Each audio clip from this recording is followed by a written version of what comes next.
Hello and welcome to SPMIS Academy. Today we'll analyze important newspaper articles of 19th February 2024. Please note you can download the PDF version of today's newspaper analysis by clicking the link given in the comment section. This is the list of the topics that we will be covering from today's newspaper. The first topic is a quote which reads, "Mathematics is the music of reason." So this quote could be useful for paper 1 essay writing. देखिए जो quote है mathematics is the music of reason, ये quote already UPSC essay paper में पूछा जा चुका है last year 2023 में। टॉपिक नंबर 6 ऐसा था कुछ सेक्शन बी से, mathematics is the music of reason.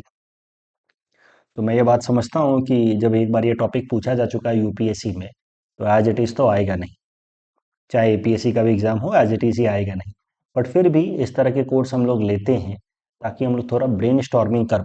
आपको मैंने पहले बताया हुआ है कि Monday to Monday Indian Express newspaper में एक इम्पॉर्टेंट इस तरीके के फिलोसॉफिकल कोट्स आते हैं, तो उस पर हम लोग थोड़ा ब्रेन स्टॉर्मिंग करते हैं जिससे हमें ऐसे राइटिंग में थोड़ी मदद मिले। तो the practice that we do on Monday to Monday that is more important. तो that is why like every Monday today also I will suggest you कि इस वीडियो को यहाँ पॉज कीजिए और आप सोचिए कि इस टॉपिक से रिलेटेड आपके दिमाग में क्या क्या आइडियाज आ रहे हैं कि mathematics is the music of reason, इस पे आप क्या क्या लिख सकते हैं, आपके दिमाग में कैसे आइडियाज आ रहे हैं। अगर ये टॉपिक पे ऐसे लिखना पड़ गया तो आप क्या लिखेंगे। फिर आप अनपॉज करके देखिए कि क्या क्या इस आर्टिकल में लिखा हुआ है जो मैं डिस्कस करने जा रहा हूँ। तो अजय सेठ कि this was asked in UPSC essay paper 2023।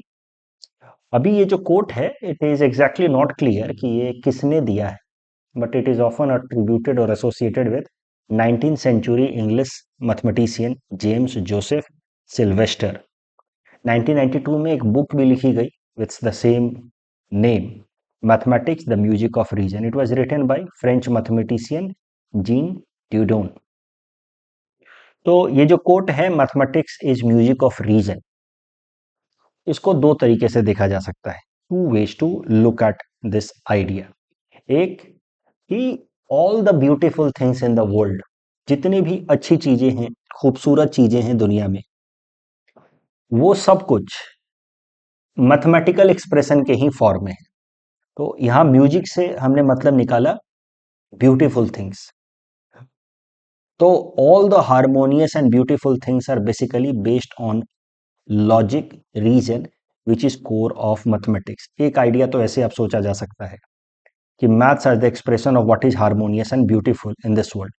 और दूसरा ज़्यादा डायरेक्ट तरीका सोचने का कि मैथ्स का कहाँ कहाँ एप्लीकेशन है म्यूजिक में और म्यूजिक का कहाँ कहाँ एप्लीकेशन है मैथ्स में।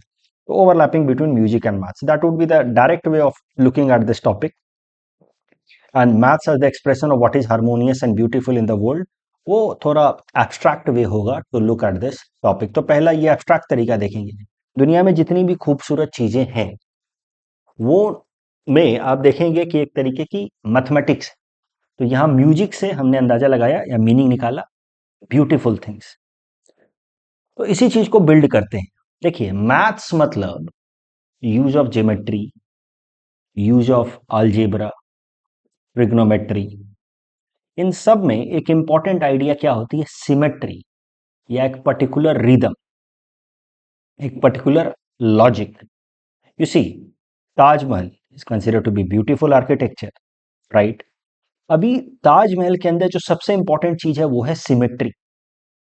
Symmetry could be developed only with the understanding of maths, geometry, trigonometry. अब देखिए यही ताजमहल आधा साइड होता इतना खूबसूरत, अगले साइड से कुछ और होता। मान लीजिए कि आधा ये स्ट्रक्चर कुछ ऐसा होता कि एक साइड से तो ताजमहल जैसा दिखता है, दूसरी तरफ से लाल किले जैसा दिखता है, तो ये खूबसूरत नहीं दिखता, उतना ही गंदा दिखता। So it is the geometry of the architecture that makes it beautiful. तो ताजमहल इन इट सेल्फ, अभी एब्स्ट्रैक्ट तरीके से तो ऐसे ही सोचते हैं ना ऐसे में, this is what is look, philosophical essays नहीं होते, एब्स्ट्रैक्ट एसेज होते हैं बेसिकली।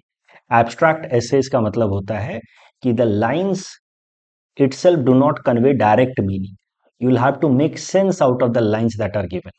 तो लाइन है mathematics is music of the reason, तो you can see this is itself a music, मतलब a beautiful thing and which is basically build on the idea of mathematics. Without proper understanding of mathematics, Konark sun temple, Taj Mahal या फिर pyramids of Egypt, St. Peter's Basilica in Rome could not have been created. So it's maths which helps in creating beautiful things, because it is maths which helps in creating logic. It is maths which could be which is used in architecture. It is maths which is used in almost every subject in order to bring a kind of you may say symmetry in it. Similarly, you talk about dance, you talk about any other classical performance. क्या अंतर होता है classical performances में और फोक performance में? Classical music हो, classical dance हो, या फोक डांस या फोक म्यूजिक हो, इसमें क्या अंतर होता है? आपने आर्ट एंड कल्चर में जरूर पढ़ा होगा। क्लासिकल डांस या क्लासिकल म्यूजिक में एक प्रॉपर वेल डिफाइंड रूल्स होते हैं, जो फोक डांस या फोक म्यूजिक में नहीं होते। यू सी, जो प्रॉपर वेल डिफाइंड रूल्स होते हैं क्लासिकल डांस में या क्लासिकल म्यूजिक में, those rules are basically based on the idea of maths, rhythm, कि 3 बार ऐसे करेंगे फिर 3 बार वैसे करेंगे, या 2 बार ऐसे बीट करेंगे फिर 2 बार ऐसे करेंगे। तो चाहे वो क्लासिकल डांस हो या मॉडर्न हिप हॉप डांस हो, everywhere you will find a kind of symmetry, a kind of logic. इसी ये दोनों डांसर, अगर मान लीजिए कि एक हाथ इधर करके नाच रहा होता है, एक दूसरा उधर हाथ करके नाच रहा होता, दोनों अच्छा ही नाच रहे होते, लेकिन अपने अपने दुनिया में अलग अलग तरीके से नाच रहे होते।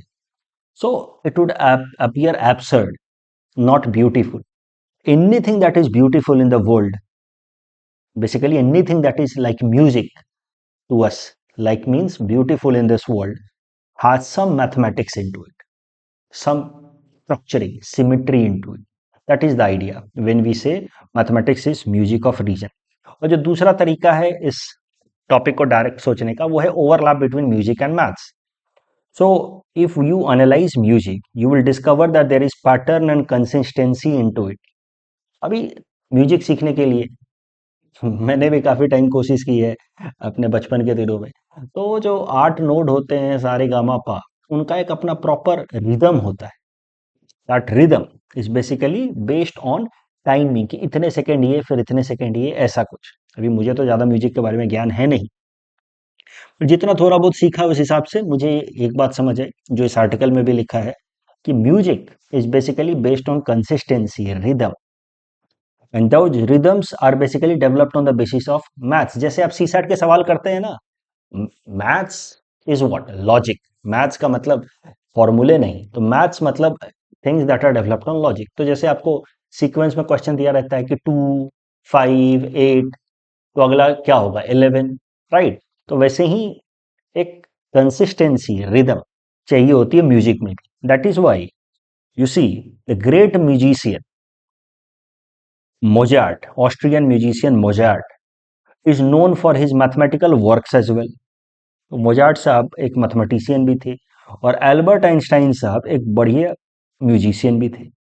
Because to be, this is an idea, to be a good musician one has to understand logic, consistencies, symmetry. To be a good mathematician, one has to be, or one automatically becomes a good musician also. This is the idea that we are trying to establish with help of these two examples. लेकिन आप जब किसी abstract ऐसे को elaborate कर रहे हो, तो आप कंक्लूड थोड़ा अपोजिंग आइडिया से भी कर सकते हैं, इनफैक्ट कॉन्ट्राडिक्टिंग आइडिया से भी कर सकते हैं. तो कॉन्ट्राडिक्टिंग आइडियाज क्या हो सकते हैं mathematics is the music of reason में? कि देखिए, वैसे तो मैथ्स और म्यूजिक में फंडामेंटल कोरिलेशंस हैं, बट एक मेजर डिफरेंस भी है. Music is best enjoyed without analysing, by just emerging into it. अभी मैं इसको बात को समझा रहा हूं. देखिए, मैथ्स पढ़ के आपको बहुत मजा आएगा, बशर्ते आप मैथ्स की क्लास में टीचर की समझाई हुई लॉजिक को फील कर रहे हैं, तो आपको मजा आएगा, राइट. लेकिन अगर आप नहीं फील कर पा रहे हैं, तो it becomes very boring to you. Fine. और मैथ्स को समझने के लिए you have to be very logical, reasoning and present in the setup, in the environment. You have to be very observing. But music को feel करने के लिए you have to lose yourself, जबकि maths को feel करने के लिए, समझने के लिए, you have to collect yourself. This is the difference. This is the what I am trying to explain here, कि music is best enjoyed without analysing, by just emerging into it, losing your self into it. On the opposite of it, maths, where the underlying logic and patterns are very important. So unless you are in your complete sense, you cannot enjoy maths. But as long as you are in complete sense, you cannot enjoy music. This is the basic difference between the two. Reason is natural habitat of maths. Without reasoning, you cannot understand और enjoy maths. जबकि music जो है वो पूरा का पूरा मामला intuition का या इमोशन का है. अब आप पूरा पूरा एकदम रीजन या लॉजिक लगाने लगेंगे कि इस सेंटेंस का तो क्या मतलब हुआ यार, ज्यादा समझ नहीं आया, ज्यादा मजा नहीं आया इस सेंटेंस का, तो फिर आप म्यूजिक को एंजॉय नहीं कर पाएंगे. मैथ्स में everywhere logic is more important, emotion is almost negligent, जबकि म्यूजिक में इमोशन इज मोर इंपॉर्टेंट. इस तरीके से सोचा जा सकता है. यही होते हैं अब एब्स्ट्रैक्ट टॉपिक्स. और क्या करें, मुझे पता है कि ये सुन करके आप बोलेगा सर कहाँ की बात कहाँ जोड़ रहे हो, but this is how abstract topics do come. इस टॉपिक में चारों में से आप देखें तो यही वाला सबसे खतरनाक टॉपिक था. इसको अटेम्प्ट करना would be risky, most risky thing. But risky चीज़ों को अटेम्प्ट करेंगे तो ज़्यादा मार्क्स भी मिलने की संभावना. बाकी तीन टॉपिक देखिए तो फिर भी ठीक है.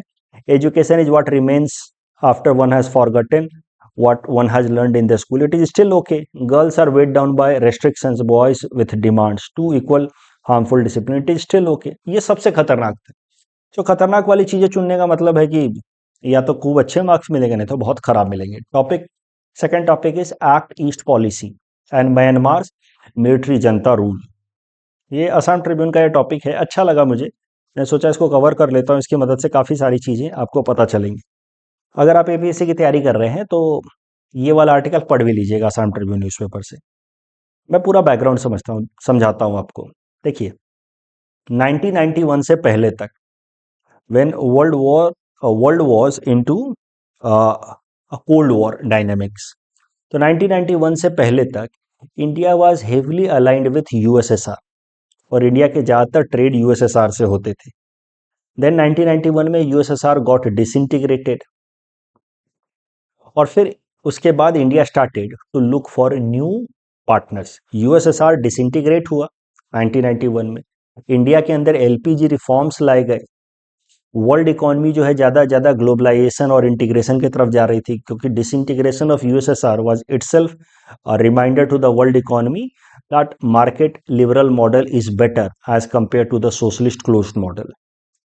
तो 1991 के बाद से ये तमाम चीजें हुई, disintegration of USSR and LPG reforms in India. And after that, India started to look for new partners, new trading partners from where India could get more investment. Earlier तो 1991 से पहले हमारे यहाँ पे एलपीजी रिफॉर्म्स भी नहीं हुए थे, तो India was more or less a closed economy, more or less in line with the socialist restrictive model. 1991 के बाद से we got opened up, looking for more trade, more investment from outside. और उसी दौरान फिर 1992 में उस टाइम के जो प्रधानमंत्री थे पीवी नरसिम्हा राव जी, उनको हाल फिलहाल में भारत रत्न अवार्ड भी मिला है because of the LPG reforms that were brought under his leadership in 1991. तो 1991 में एलपीजी रिफॉर्म्स के बाद naturally India started to look for more trade partners. उस कॉन्टेक्स्ट में हमने दो पॉलिसी अपनाई. साउथ ईस्ट एशियन कंट्रीज के साथ इकोनॉमिक इंटीग्रेशन को बढ़ाने के लिए इंडिया लेकर के आया लुक ईस्ट पॉलिसी. वहीं वेस्ट एशियन कंट्रीज के साथ और सेंट्रल एशियन कंट्रीज के साथ अपने इंटीग्रेशन, इकोनॉमिक इंटीग्रेशन को बढ़ाने के लिए इंडिया ब्रॉट थिंक वेस्ट. बात करते हैं लुक ईस्ट की. तो लुक ईस्ट पॉलिसीज के लिए जो कोर कंट्रीज थे वो थे दी साउथ ईस्ट एशियन कंट्रीज. तो साउथ ईस्ट एशियन कंट्रीज के साथ, और ये साउथ ईस्ट एशियन कंट्रीज का आप देखो तो इनमें इन्होंने आपस में एक ग्रुपिंग भी बना रखा है, इसको कहा जाता है ASEAN countries, association of South east Asian nation. India ने इस लुक ईस्ट पॉलिसी के अंतर्गत in South east Asian countries के साथ इकोनॉमिक इंटीग्रेशन बढ़ाना शुरू किया. India became a dialogue partner of these ASEAN countries in 1996. ठीक है. और आप देखोगे कि दोनों साइड्स के बीच में ट्रेड जो है काफी ज्यादा बढ़ा. 1992 में when India adopted this look east policy, the trade between the two sides were hardly $2 billion a year, and that went up to $72 billion by 2017-18. India had also signed a free trade agreement with ASEAN countries in 2010.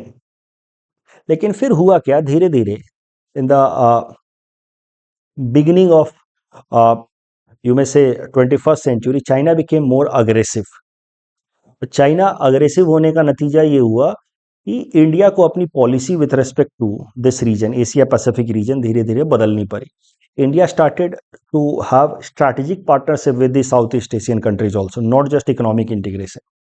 तो 2012 के बाद से धीरे धीरे India ने अपनी policy बदलनी शुरू की. जब मौजूदा सरकार, मोदी सरकार पावर में आई 2014 में, तो मोदी सरकार ने लुक ईस्ट पॉलिसी को अपग्रेड किया इनटू एक्ट ईस्ट पॉलिसी.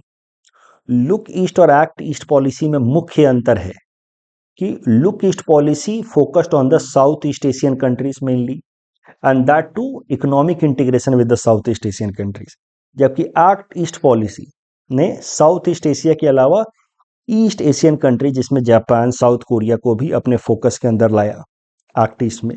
और दूसरा, act east policy did not emphasize only on economic integration but also on strategic cooperation with the countries in this region in order to counter China's aggression in this region, especially Asia Pacific reason. उसमें भी यहाँ पे south China सी में, जहाँ China ने एक virtual 9 dash line draw करा हुआ है in order to make its claim strong in this entire region. You see this area, South China Sea. This can be considered as heart of this entire Asia Pacific region. और China इस area पे पूरा पूरा claim करता है by putting some artificial virtual 9 dash line. तो जिस कारण से इंडिया को ये बात समझ आने लगी कि China is becoming very aggressive in this area, and if India keep quiet then China will start strengthening its footprint in Indian Ocean also, which is considered as backyard of Indian Navy. India does not want any major player to strengthen its foothold in Indian Ocean. तो हमने फिर China को counter करने के लिए we upgraded look east into act east, where we started to integrate with the other East Asian countries also, Japan and Korea. Plus, we started to upgrade this economic integration into strategic cooperation also, people to people ties also. अब देखिए, इन ASEAN countries के अलावा there is an additional grouping जिसका नाम है east Asia summit, which includes ASEAN countries plus 8 members, Australia, China, Japan, India, New Zealand, Korea, Russia and US. तो act east policy के बारे में हम समझे कि किस कॉन्टेक्स्ट में इसको लाया गया. अब एक्ट ईस्ट पॉलिसी का अगर आप देखें तो अभी भी एक्ट ईस्ट पॉलिसी में तो मेन एरिया तो ये साउथ ईस्ट एशियन कंट्री रहे हैं, राइट. उसमें बस हमने ऐड कर दिया कुछ और कंट्रीज को, जैसे जापान एंड कोरिया को.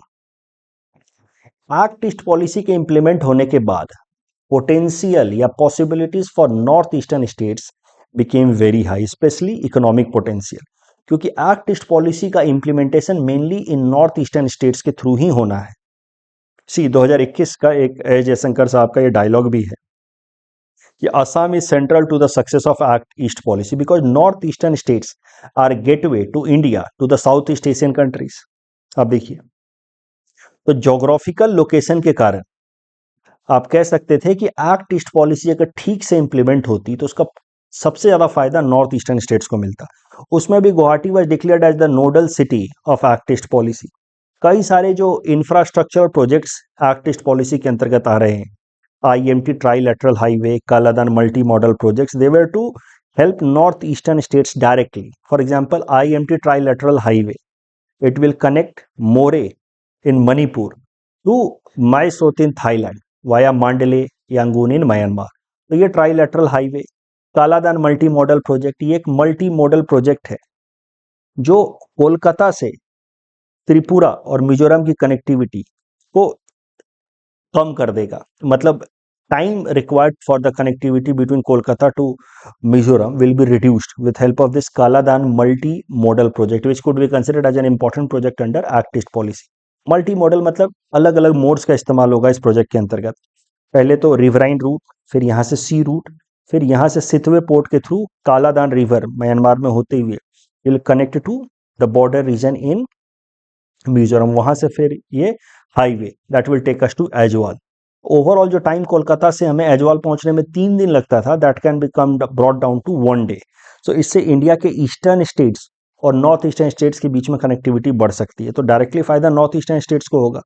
तो ये सब कुछ important projects act east policy के अंतर्गत आ रहे थे. बट प्रॉब्लम क्या हुई एक्ट ईस्ट पॉलिसी के इंप्लीमेंटेशन में, कि एक तरफ तो इंडिया के लिए तो north eastern states are gate for implementation of act east policy, but south east Asian countries में it is Myanmar which is opening for India or a main buffer for India to get accessibility to Southeast Asian country. Myanmar also is a Southeast Asian country, right? ASEAN में एक country Myanmar भी है, ASEAN grouping में एक country Myanmar भी है।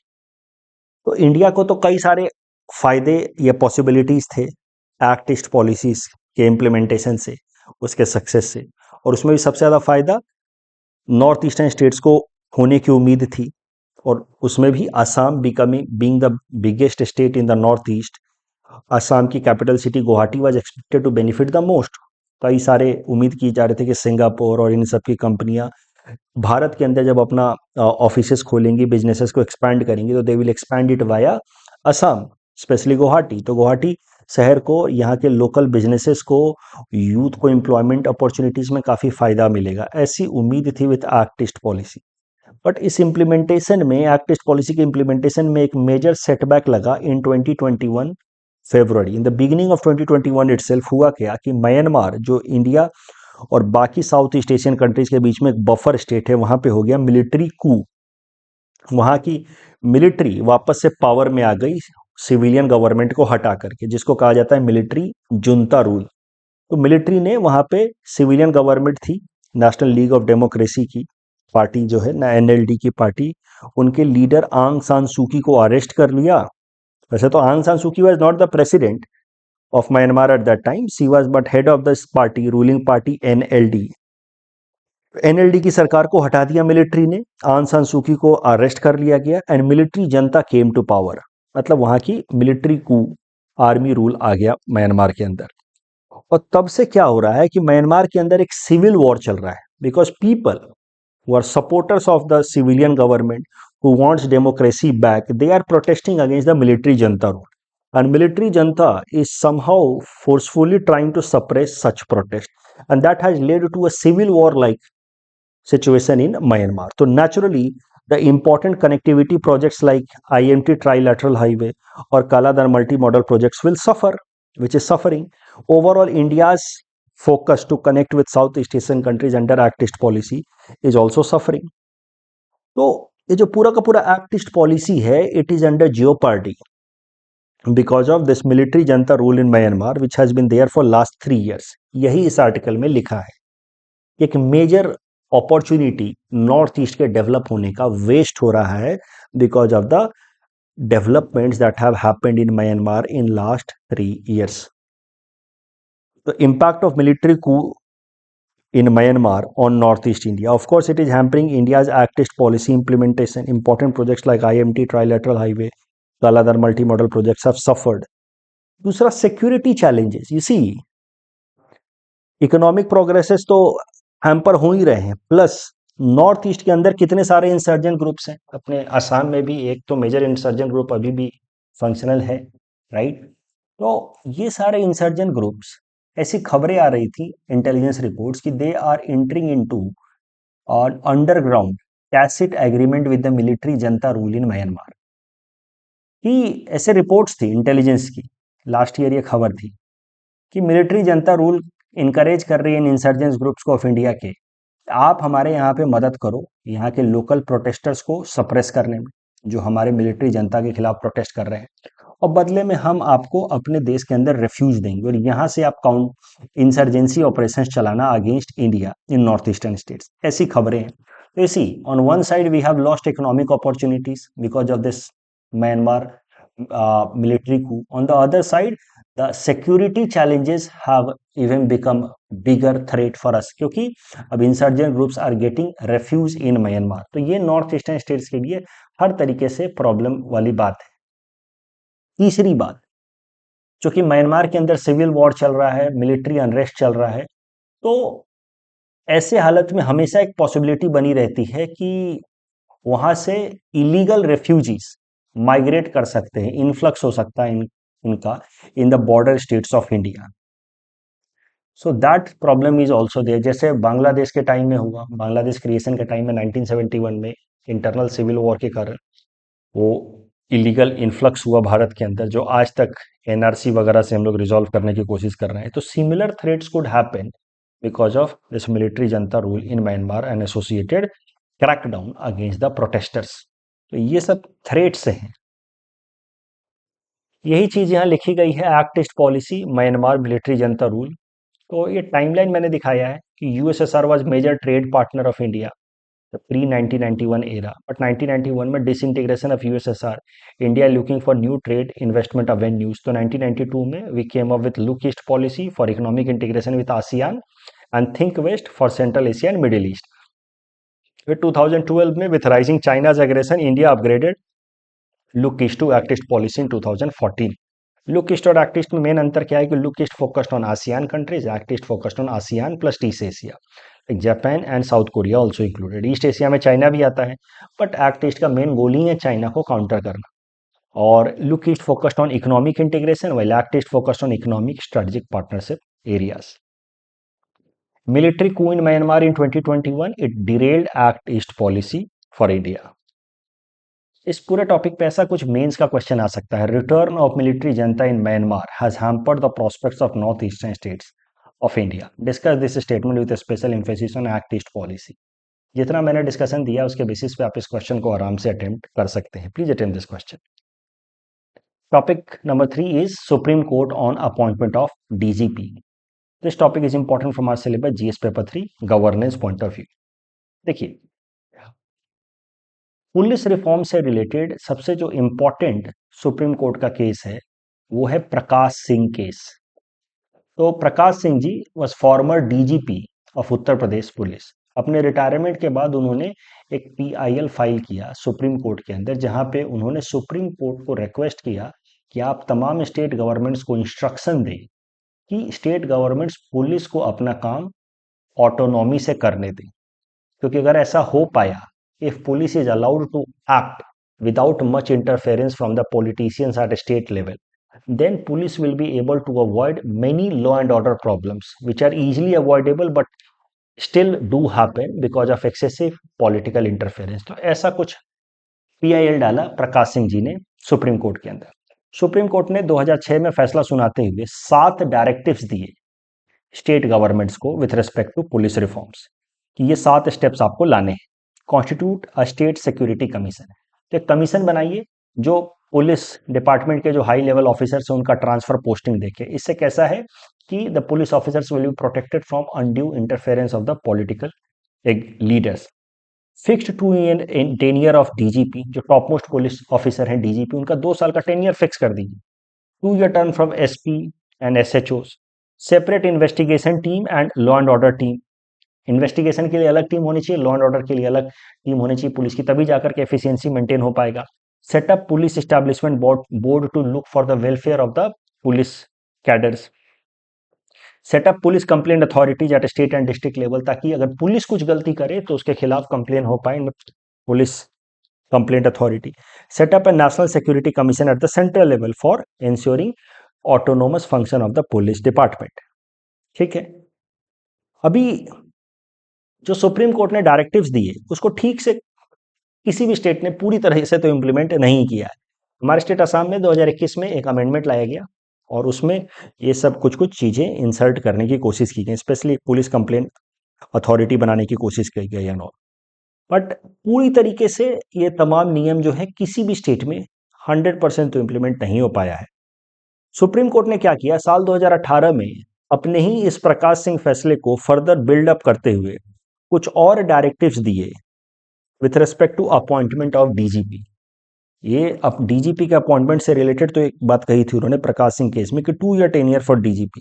बाद में उन्होंने उसको फर्दर बिल्ड करते हुए कुछ और रूल्स बनाए, क्योंकि उन्होंने देखा कि डीजीपी के अपॉइंटमेंट पे काफी सारे आप गूफअप्स हो रहे हैं और DGP head of the police है। तो अगर डीजीपी अगर एक कॉम्पिटेंट और ऑनेस्ट और इंडिपेंडेंट आदमी ना हो तो फिर पूरा पुलिस डिपार्टमेंट कैसे इंडिपेंडेंटली काम कर सकता है। इसके लिए सुप्रीम कोर्ट ने नए डायरेक्टिव्स दिए स्टेट गवर्नमेंट्स को कि जब भी कोई इनकम्बेंट डीजीपी रिटायर होने वाले हों, मौजूदा डीजीपी रिटायर होने वाले, तो उसके 3 महीने पहले ही आपको नए डीजीपी के चुनाव का प्रोसेस स्टार्ट कर देना है। और उसके लिए आपको क्या करना है कि जो भी आपको प्रोबेबल ऑफिसर्स लगते हैं, कैपेबल प्रोबेबल ऑफिसर्स लगते हैं, उनके नाम आप भेजिए यूपीएससी के पास। और यूपीएससी उन नामों में से तीन ऑफिसर्स के नाम आपको सजेस्ट करेंगे। उन तीन में से एक ऑफिसर को स्टेट गवर्नमेंट अपॉइंट कर सकती है as DGP on the basis of merit and seniority. Of course service देखना है कि उन्होंने क्या अभी तक सर्विस किया है, क्या मेरिट है, और सीनियोरिटी के बेसिस पे तीन में से किसी एक को डीजीपी अपॉइंट किया जाएगा। लेकिन हाँ, डीजीपी उसी इंसान को अपॉइंट किया जाए जिसका 2 साल का सर्विस बचा हो, ताकि कम से कम एक बार डीजीपी बन गए तो 2 साल तक तो जॉब मतलब उस पोस्ट को होल्ड कर पाए, तभी तो जाकर ये कुछ मीनिंगफुल चेंजेस ला पाएंगे। और अगर मान लीजिए कि डीजीपी का बनाने के बाद 6 महीने या 1 साल का ही सर्विस बचा है, तो उस इंसान को 2 साल का आप पूरा का पूरा सर्विस कंप्लीट कराइए एक्सटेंशन दे करके। तो tenure of the DGP appointed as per the order of the Supreme Court should be at least 2 years। So even if he retires in between, the appointed DGP will be given a tenure of 2 years। उनको extension दे दीजिए, right? That is an idea. तो वो suggest किया Supreme court ने by further building up in Prakash Singh judgement in 2018 with respect to appointment of DGP. लेकिन दिक्कत क्या है कि आज भी कई सारे स्टेट्स इस डायरेक्शन को सुप्रीम कोर्ट के ठीक से इंप्लीमेंट नहीं कर रहे।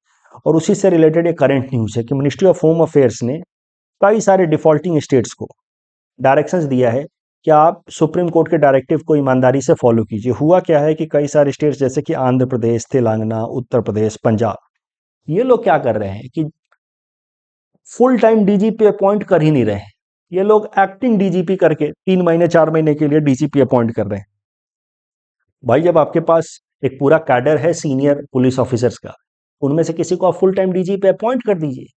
But they are appointing just acting DGP, they are not following Supreme Court's directives with respect to appointment of DGP.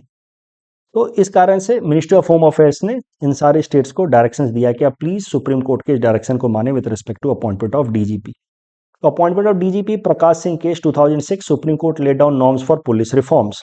तो 2006 में ही प्रकाश सिंह केस में सुप्रीम कोर्ट ने पुलिस रिफॉर्म्स के लिए कुछ नॉर्म्स ले डाउन किए थे। स्टेट सिक्योरिटी कमीशन होना चाहिए, स्टेट पुलिस अकाउंटेबिलिटी बोर्ड होना चाहिए, separate team for law and order and investigation, appointment of DGP में 2 ईयर का टेन्योर होना चाहिए। 2018 में फर्दर बिल्डअप किया on the norms for appointment of DGP कि स्टेट गवर्नमेंट जो है प्रोबेबल ऑफिसर्स के नेम देगा यूपीएससी को, और यूपीएससी फिर 3 ऑफिसर्स के नाम सजेस्ट करेगा स्टेट गवर्नमेंट को। उनमें से किसी एक को स्टेट गवर्नमेंट अपॉइंट करेगी for 2 year terms minimum.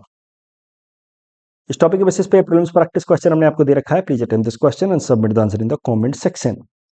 The next topic is about Khelo India university games 2023। So this topic is important from prelims perspective, APSC prelims के लिए बहुत इंपॉर्टेंट है। देखिए, साल 2023 का खेलो इंडिया यूनिवर्सिटी गेम्स खेला जाएगा 19 फरवरी से 10 दिनों तक गुवाहाटी के अंदर। तो it starts from today itself. आज है इसका opening ceremony of Khelo India university games. इसमें लगभग 20 तरह के खेल होंगे, 200 से ज़्यादा यूनिवर्सिटीज पार्टिसिपेट करेंगे। 11 दिनों तक ये खेलो इंडिया यूनिवर्सिटी गेम चलेगा। गुवाहाटी में सरसजय स्टेडियम में होगा। This Khelo India university game is being conducted under fit India movement. APSC prelims perspective से इंपॉर्टेंट है कि इस खेलो इंडिया यूनिवर्सिटी गेम्स का मास्कॉट जो है वो है Ashtalakshmi, the vibrant butterfly Ashtalakshmi, 8 wings वाली butterfly. 8 wings of this Ashtalakshmi mascot represents 8 north eastern states and their rich biodiversity. ठीक है, इसका टैगलाइन है खेलो इंडिया यूनिवर्सिटी गेम का, खेले भी खिले भी। Topic number 5 is Yuvika program. Again एक छोटा सा इनिशिएटिव है, आपको याद रखना है पीटी पर्सपेक्टिव से। इन 2 महीनों में जो भी डेवलपमेंट्स होंगे they are going to be important for APSC prelims. देखिए, यूविका प्रोग्राम जो है इसरो का प्रोग्राम है। इसका पूरा नाम है युवा विज्ञानी कार्यक्रम या यंग साइंटिस्ट प्रोग्राम। 2020 में लॉन्च किया था इसरो ने। इसमें क्या है कि 8 स्टैंडर्ड को पास किए हुए जो बच्चे हैं, जो 9 स्टैंडर्ड में जा रहे हैं, उनमें से कुछ बच्चों को, लगभग भारत भर से 50 बच्चों को सिलेक्ट किया जाएगा, जिनको इसरो के अंदर ले जा करके एक इंडक्शन प्रोग्राम दिया जाएगा, जिससे उनका स्पेस के फील्ड में इंटरेस्ट डेवलप हो। तो इसके लिए बच्चों को चुना जाएगा on the basis of their performance in 8 standard academic performance as well as extra curricular performance. इस टॉपिक के बेसिस पे प्रीलिम्स प्रैक्टिस क्वेश्चन हमने आपको दे रखा है। Please attempt this question and submit the answer in the comment section. कल जो हमने आपको प्रैक्टिस क्वेश्चन दिया था वाइब्रेंट विलेज प्रोग्राम, इसमें कॉम्पिटिटिव फेडरलिज्म कहीं भी नहीं है, बाकी सेकेंड और थर्ड स्टेटमेंट करेक्ट है। और lender of the last resort RBI को इसलिए कहते हैं because it provides liquidity to the banks in temporary crisis. तो correct answer is option 2 only. That's all from our side for today. Thanks for watching.